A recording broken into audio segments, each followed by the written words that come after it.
Well, here it is. I would say most advanced collectors, investors in, the sort of like mid-vintage to modern era have never seen this card. I will admit that I've only ever seen one copy, other than this one, and it's pretty shocking when you see one in person because they are so much nicer than even the nines. A 9.5 gem mint, unequivocally gem mint, number 101 star Jordan rookie. This is maybe the most important, modern day basketball card that exists. This is unbelievably well preserved. They never come looking like this. The centering, first thing I noticed is the centering right to left. This is about as close to perfectly centered as you're ever going to find on the issue. The way they measure centering top to bottom is a little bit unique to the star issue, but this is about as perfectly centered as you're ever going to find. I found that the way that we tend to measure the center is actually based on the top to bottom on the back of the card. You can see this equal bordering on the top and the bottom. Based on those metrics and the way Beckett assigns the technical grades, this is the only time I can remember seeing a 9.5 centering subgrade. Aside from that, the surface, and I agree with this, the surface, the 10, this is as beautifully printed as I have ever seen. It almost doesn't look real. It's got 3D focus. The print is flawless. There's not a fleck or speck anywhere. And then the full bleed red background is vibrant. It's bright.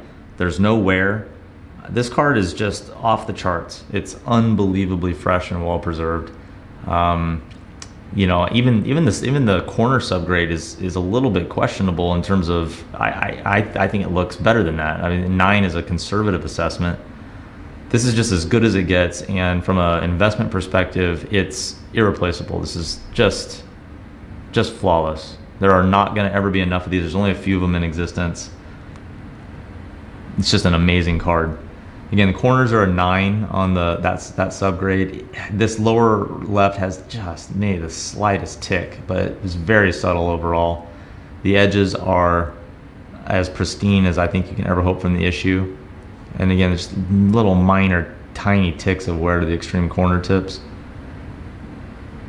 All told, it's just got the look and feel of a card which really transcends what we see for the issue.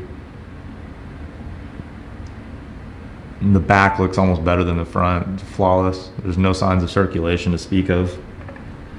All in all, this is just a amazing investment piece. It's a unicorn from the era. They don't come looking like this. It's a museum piece. We would call it a fine art equivalency in the sense that there really are no comps, and the value is really in the eye of the investor.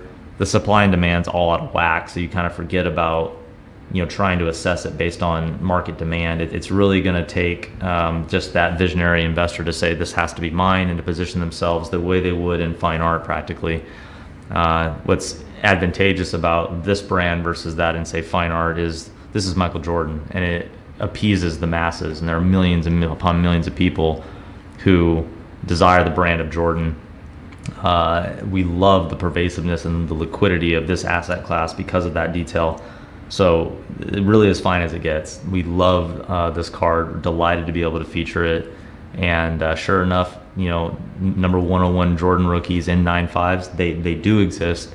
Unfortunately, there's only a couple of them, and this is one of them.